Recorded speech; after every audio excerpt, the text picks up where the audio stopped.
All right, welcome to Stillwater. I'm Larry, I'm Josh. and we started this channel to pretty much give an explanation on the way we think, how we handle certain interactions, and why we think like that. For the most part, it will involve our daily interactions and things that we pretty much handle with our counterparts, maybe family, friends, anything of that nature. And we will cover pretty much The guide to decoding emotionally desensitized young adults and/or adults for that matter. Now, in our videos, we do hope to include philosophical conversations and more often than not controversial thoughts or ideas. But overall, what we hope for this channel to do is be more of a natural expression of ourselves in our normal environment. Um, we actually have a group or a couple of groups, three fundamental groups that we wish to reach. Yeah, so for the most part, it'll consist of those people who think very similar to us, those who are like-minded, and for those other ones who don't necessarily use logic as their first train of thought, but much more of their emotions and mostly think of impulse. And for those people who are just interested in different and multiple perspectives, so they can gather knowledge from both um, uh, sides of the coin. Yeah. So again, as he stated, like we really want to, or personally for me, I feel like this channel would be great for reaching emotionally active people, people who think and work off of emotions, and people who use impulse to kind of decide critical things, maybe what to do that day, who to interact with, how to interact with them.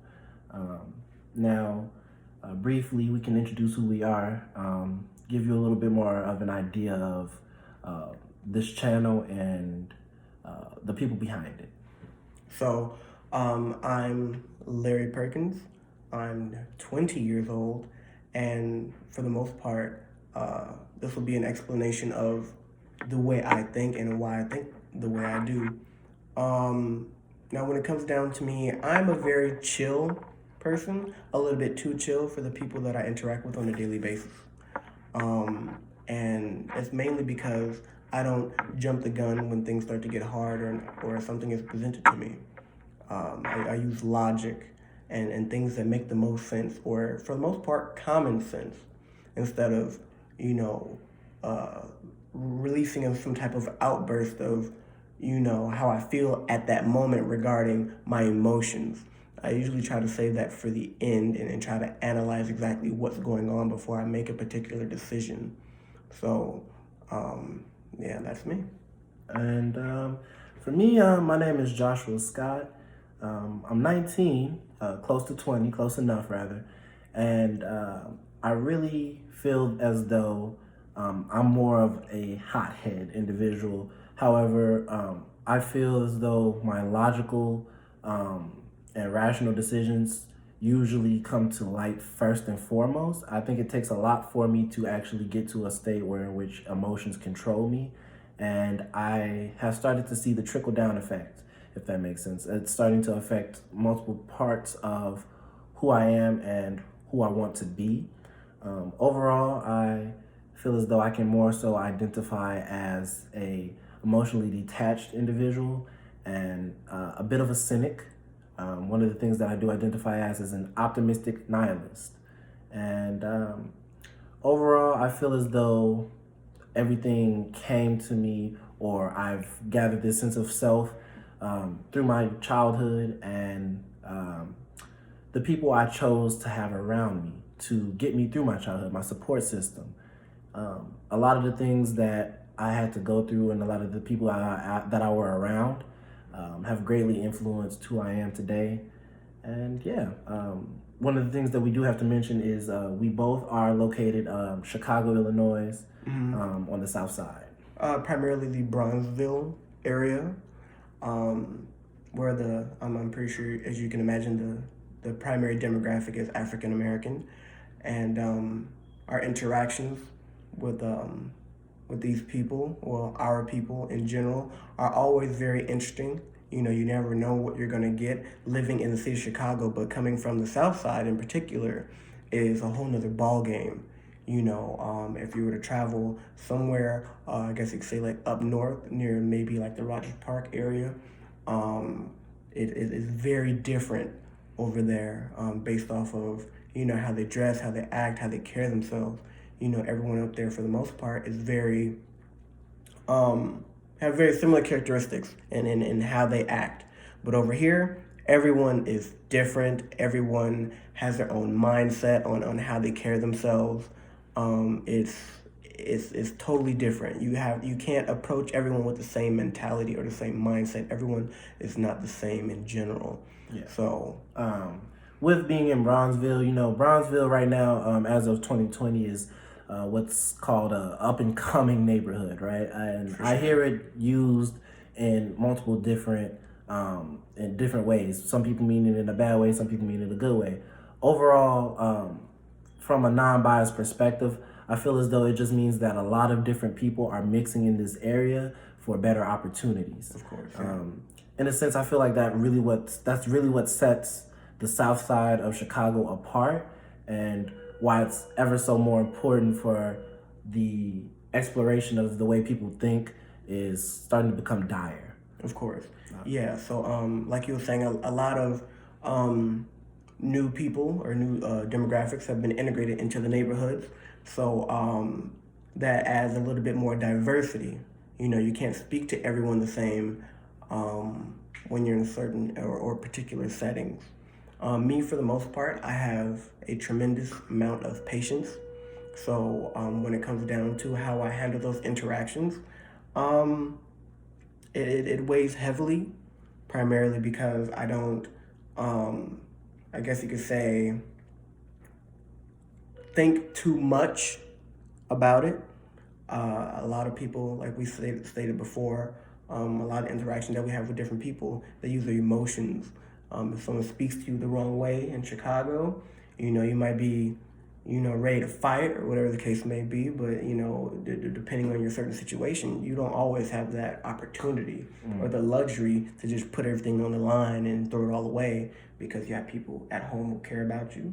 You don't want to lose your job. Of course. And you never know what the other person is going through. Right. And so, again, we do have to really emphasize the fact that we are on the South Side of Chicago, simply because of the fact that there's a lot of negative stigma. All the time on social media, we see Chicago as, the gang city, one of the top gang cities where violence is not uncommon. Mm-hmm. Personally, I feel as though, while that could be true, I feel like it's all because of the fact that a lot of people don't want to consider the different mindsets of those they might be forced to be around. Again, since it's so diverse here and there's a lot of different opportunities, a lot of our peers even have been offered chances that they felt that they couldn't take, whether it be to social anxiety or purely they wanted to fit in with the other ones around them, other people around them, our peers rather. It's really closed off the way that a lot of African American teens our age have been able to think, or have allowed themselves to think. And thinking outside of the box is something that is not emphasized enough in our communities. Primarily, I feel Bronzeville is one of the better areas on the south side of Chicago, simply because of the fact that there's a lot more focus here. Mm-hmm. A lot of the people that come here actually start up groups, such as the Illinois Leaders for Equity in Education, ILE. It's one of the most prominent groups in that I know of personally, and it's just one of the many. We are on the south side of Chicago, long story short, and this channel will be, I suppose, a way of expression for us, and sort of a voice, another perspective for those who are in Bronzeville. Yeah, and then we will use this channel as much more of a therapeutic outlook for the way that we, manage to handle certain things. Yeah, and honestly, I feel like that's interesting that you just said that. See, we don't want this to be an outlet, it's an outlook. A lot of the things that we will talk about on this channel are going to be coming from a non-biased perspective, simply because of the fact that that's how we are. We like to be a lot more hands-on, or I'm sorry, hands-off before we actually get into situations. Yes, before we start to make those dire investments, or whatever the case may be. So, like we said, we might look at something from a distance, and we might not necessarily want to get too deep into it until we know a little bit more about it before we do a little bit of research. That's kind of how we do our interactions with people as well. That kind of pertains back to the patience that me and him have when it comes down to us, establishing relationships, friendships, or even becoming potential business partners. Yes. We have to get a general understanding of who you are before we start to make that primary investment. And so we don't, have to worry about, certain things regarding you potentially having, I wouldn't say like backstabbing, Flaking. flaking, or if you don't have like the mental capacity or certain things that we deal with on a daily basis, then we don't want to integrate you into our daily, lives, because we know that, you might have maybe much more of a negative effect on the way that we, carry ourselves. And we already have enough going on, so we really don't want to, add on or add fuel to the fire. As we So another thing that really has to be addressed, and just this introduction of the channel, we will be covering a lot of controversial things again, and this channel is going to serve as an outlook, not an outlet. With a non-biased perspective, there's a lot of different ways that our conversations can go, simply because of the fact that we are different people. Me and Larry do spend a lot of time together, and we have. This is a long-standing relationship of almost 12 years now. And it's rare to say that you have had a friend for even 2 to 3 years now, especially in the Black community. Someone who's stuck by your side, who has served as your support system, and someone you feel comfortable with. And this channel is more so opinionated. While we will be doing our research on topics that we do want to discuss, in order to just better understand and know what we're talking about. A lot of the things that we do plan to talk about or want to talk about, or might end up just branching off into, are more opinionated, and we are open to feedback. For sure. Definitely, that's one of the main things that this channel has to push, in a sense. To be based off of. Right, yeah. So feedback is going to be some of the things that, like, we would like possibly to extend this into a way for other people to also feel comfortable and also feel as though this is sort of a community. This channel will be more so like a community. And it would just be great to have everything laid out in front of everyone now. So, like you were saying, we kind of want to have maybe a few topics, or maybe even the way that we develop our mindset and how we put it out as something that can be much more relatable. To the, maybe not necessarily to the general public, but we do want to kind of have a diverse community where people don't always agree with us, and they may have their own input on certain things. So that may tie into like the emotional people who act off of impulse, and the people such as me and Joshua who do things mainly off of, logic and what seems like the best decision at that moment, instead of just jumping the gun. And then once again, reverting back to those people who want multiple perspectives, So that is primarily what our channel is going to be based off of. Us being us. And it's going to be us being us without people being able to interject, and without us worrying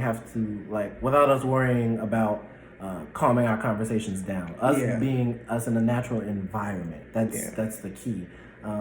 We are going to allow for people to, of course, give us feedback and to talk in the comments and everything of the sort. Everything's fine and dandy on that end. It's just the fact that we definitely want people to be able to better understand and interact with people like us, people who may seem like they're emotionally detached or insensitive or possibly even emotionally devoid. Of course, yes. This also will allow us to flow with certain people, and also with certain conversations as well into particular topics.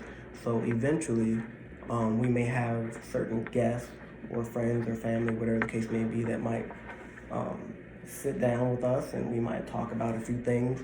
And then we'll kind of maybe pick their brains about certain things and see how their mindset is to kind of see, you know, where their mental stability is at when it comes down to, you know, them being maybe a teenager in Chicago, or maybe potentially being middle-aged with kids, or however else that may affect them. Yep. So. Yeah. And again, this is one of the last things that we really have to stress. Some of the topics that we will be posting about, we will include them in the title. So whenever you see something that we post, or maybe even a snippet of what we talk about, please remember that everything is within context. Now, we don't necessarily want this to be something where we have to watch closely what we say. This is not a political channel. This is not something where we're going to worry about other channels or even the YouTube standards themselves. We're going to be us to the fullest extent, as much as we can be. And for the topics that people see us post, one of the things that I personally want to recommend is for you to watch the videos and interact with the people in the comments on the topics that you feel comfortable with hearing other opinions on. Now, personally, me and Larry are not very religious. Definitely not. We have a sexual orientation which is straight, both of us, and we are aware of the fact that ignorance is bliss, and a lot of the things that we talk about might be coming from an ignorant perspective.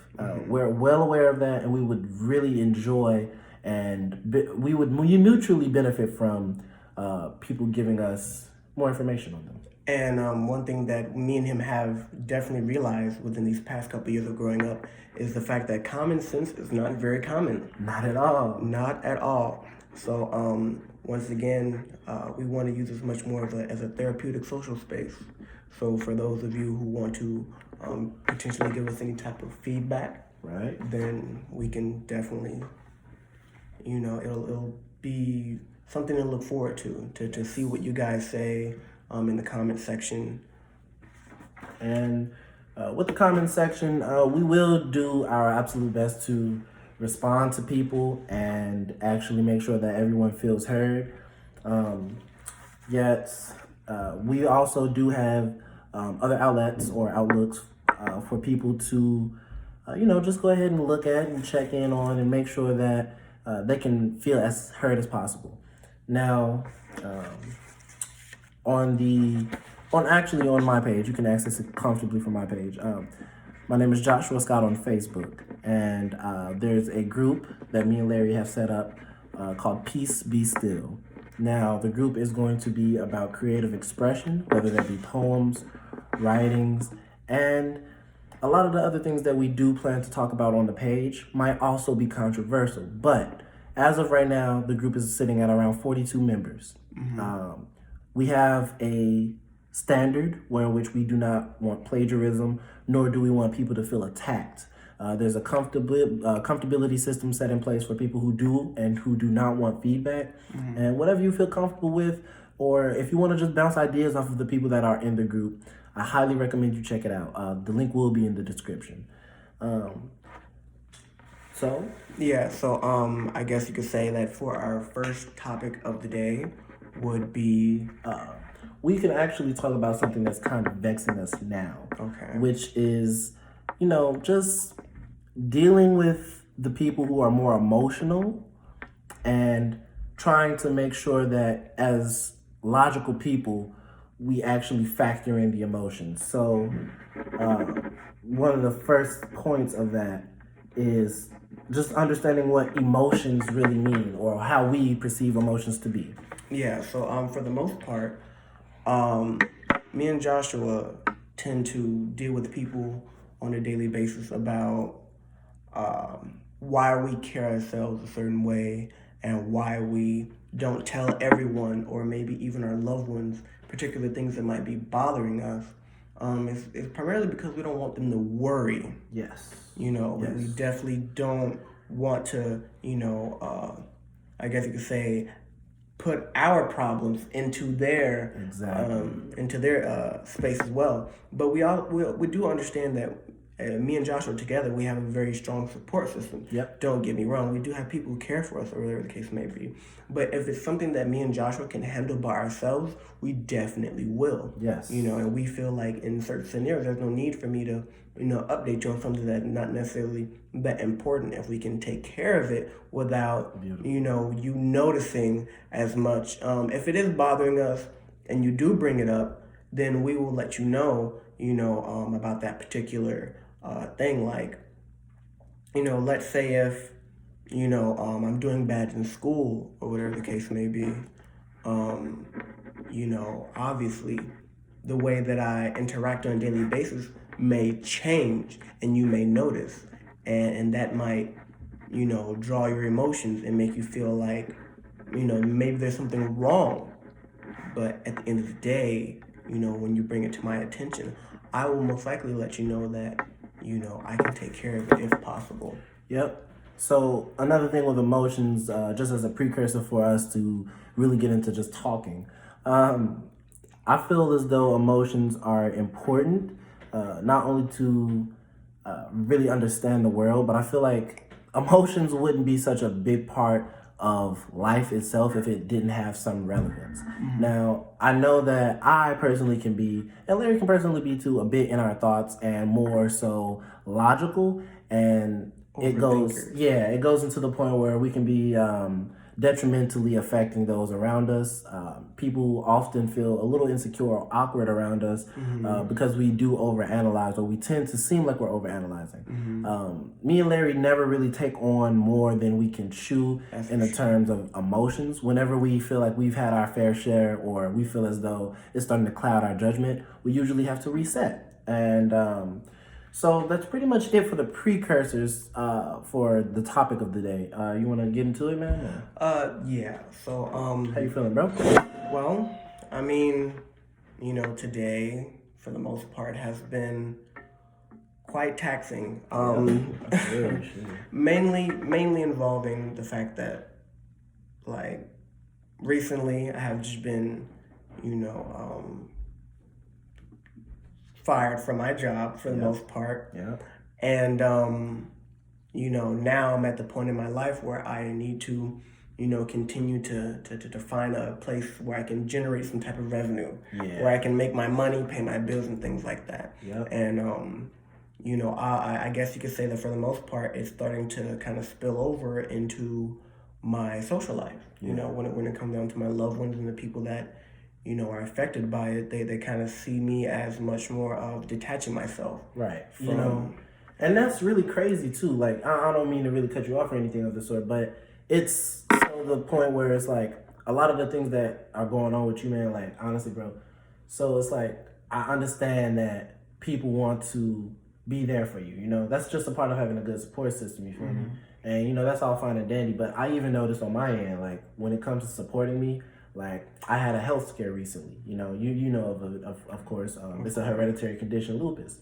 And even though I narrowly avoided, possibly having to change my entire lifestyle, when I actually found out, I didn't bring it to my support system as a whole. I was bringing it to people in pieces, simply because of the fact that I don't need the emotions cast upon me. Like, I know that you're worried about me, but constantly checking in on me, using a tone that kind of conveys sadness. I understand you're trying to, be empathetic, and it's great. You know what I'm saying? It's a great characteristic. But for me, whenever something gets tough, I like to use logic first and foremost. Okay, now I have this condition, right? Or now you got fired from your job, right? At the end of the day, you need money in your pocket. I surely do. At the end of the day, I need to make sure that I am going to be able to at least have a lifestyle that I am comfortable with, right? Of course. And that's on my end. Yeah. Now, being emotionally detached, I feel like it can be taken in a couple of different ways. Yeah, it's a blessing and a curse. Yeah, man. Yeah. Honestly. Because based off of how you handle situations, you don't necessarily have to worry about, maybe at this point, when it comes down to, like for me in particular, when I did lose my job, I didn't break down and cry.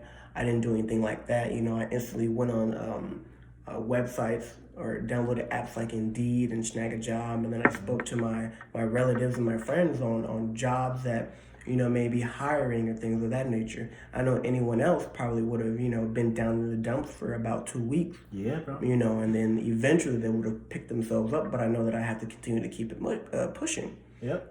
So I really didn't have a chance to, really just sit back and be like, wow, I really just got fired. Yeah. And then obviously, like I said, our loved ones and the people around us, they start to notice. Yeah. And, they want to help as much as they can. But like you said before, I don't want you to feel bad for me. Yeah. I don't want you to pity, invoke man. pity. That's one thing that I do not want. Even if it's not pity. Like, honestly, I have the issue, I know I have the issue where in which I'll take emotional responses, especially sadness or sometimes even anger, as a way for people to pity me. You know what I'm saying? In certain situations.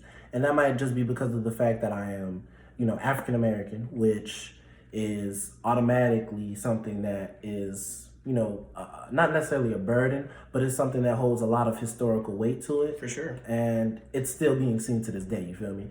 So it's like, when it comes to keeping it pushing, keeping it moving, staying on the right path in our heads, I feel like it could be a blessing and a curse to be a bit emotionally detached, simply because of the fact that we do need to be actively pursuing something in order to stay away from overthinking. Now, something to keep you occupied. Yeah, because I feel like overthinking is one of the major downsides to being emotionally detached. And a lot of people can see that as sadness. And me being, I do have high functioning depression.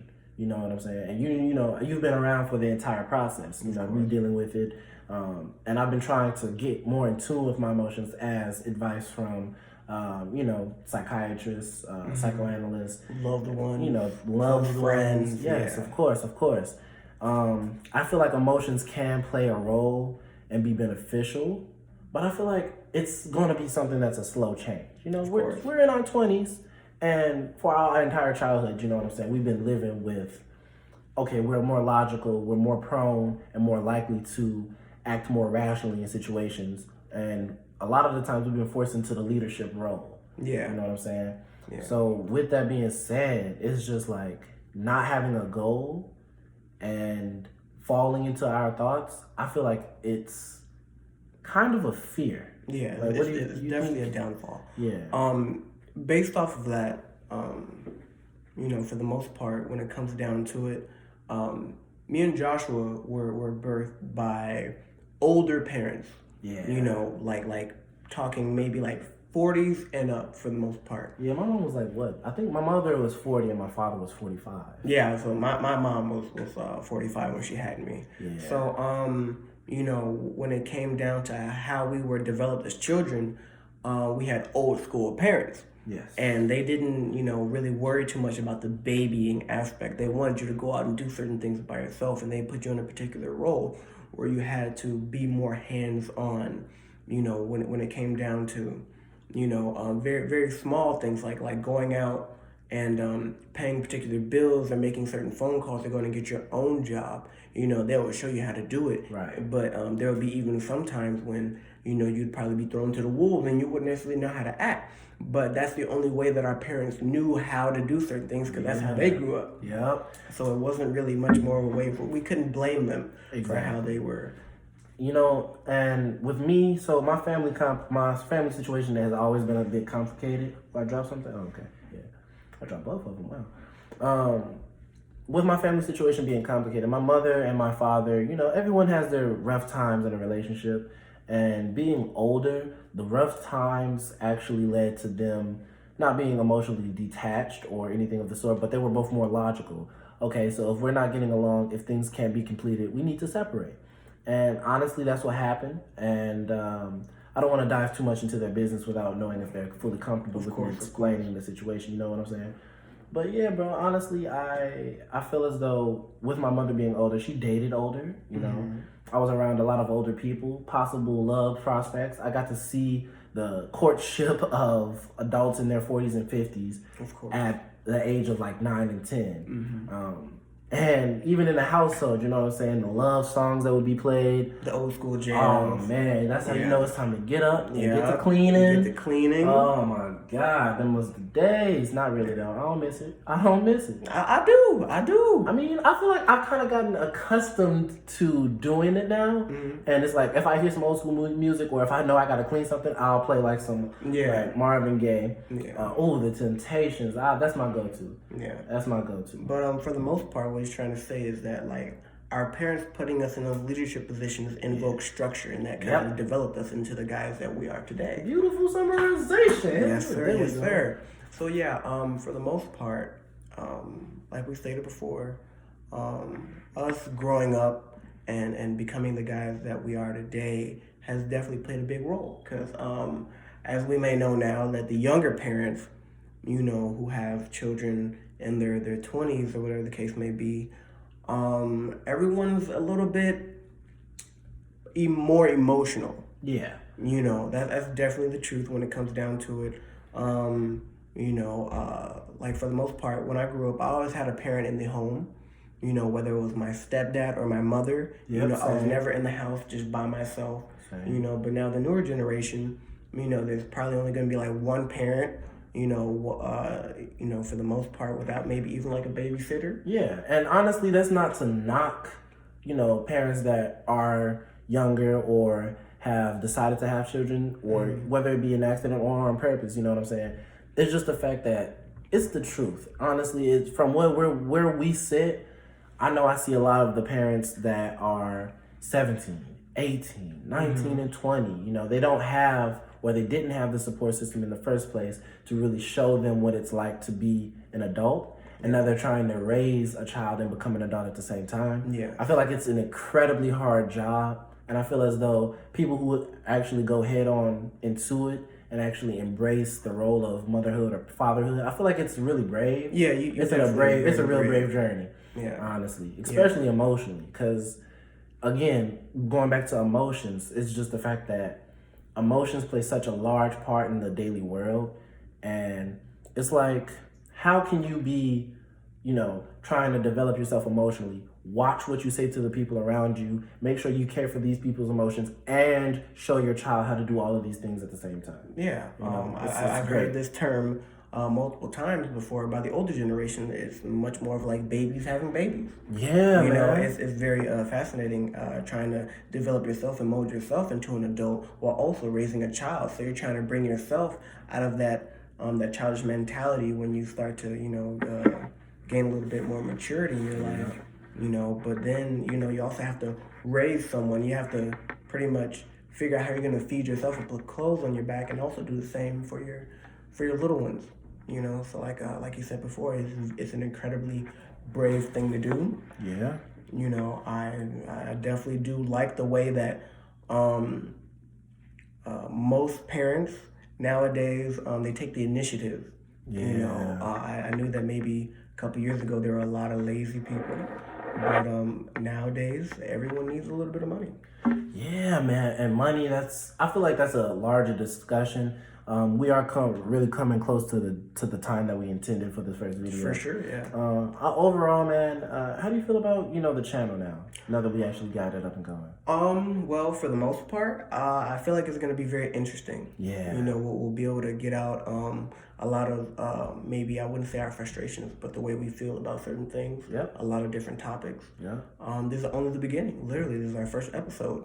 You know, the first video of our journey of Stillwater. Yeah. You know, Stillwater. I feel like this will tie in nicely to our daily lives, and even though we don't want to use it as an outlet, I feel like it'll kind of serve as a way for us to really stay on track with the things that we got going on. Yeah. So I feel like not only will it benefit us, which we intended it to, but I feel like on top of benefiting us, it'll benefit the people around us, it'll benefit the people in our communities, and overall, it'll be something that, even if it does, I'm not going to wish this on us, but even if it doesn't go as quickly as we need it to or we want it to, I feel like overall it'll prove itself in the long run. It'll prove that it was a key part of our development. Yeah. So most definitely this will be a nice way for us to pretty much develop Yep. and document the daily things that we go through in our life. But I believe now it's time to wrap it up for the most part. We got about 30 seconds. Yeah, nice little 30 seconds. So once again, I'm Larry Perkins. I'm Joshua Scott. And thank you for listening to Stillwater. Stillwater episode 1, and links in the description for the email for me, as well as the link for the page, if I can insert it. Other than that, please contact me with any questions about the group, and contact the email for Stillwater itself, which will also be in the description. If you have anything that you would like to see, or just general input on our first video. And make sure that you like and subscribe, and more videos will be following soon. Yes, sir. Yes, sir. All right, thank you.